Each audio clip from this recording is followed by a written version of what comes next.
Assalomu alaykum hurmatli doktor O'tkir tibbiy klinikasi tinglovchilari.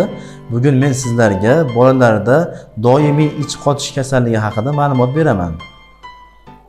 Bolalarda ich qotishi yoki qorindan bo'lishini bilishning oddiy usuli bolaning qoni yengil paypaslab ko'riladi. Agar bolaning qoni qattiq yoki taranglashgan bo'lsa, demak bolaning ichi qotgan yoki qornidan bo'lgan.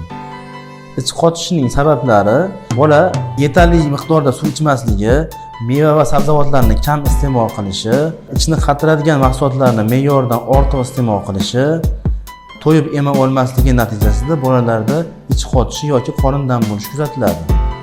Dori-darmon orqali yechimi esa tarkibida laktoza va simetikon saqlaydigan preparatlarni berish eng to'g'ri usul hisoblanadi. Yuqorida sanab o'tilgan muammolarni bartaraf etish uchun bolalarga har kuni 1-2 mahalda meva va sabzavotlarni iste'mol qilgizish, 6 oydan oshgan bolalarga xona haroratiga qarab suv ichirish, bolani to'yguncha emishtirish va ovqatlanish tartibiga amal qilish lozim bo'ladi.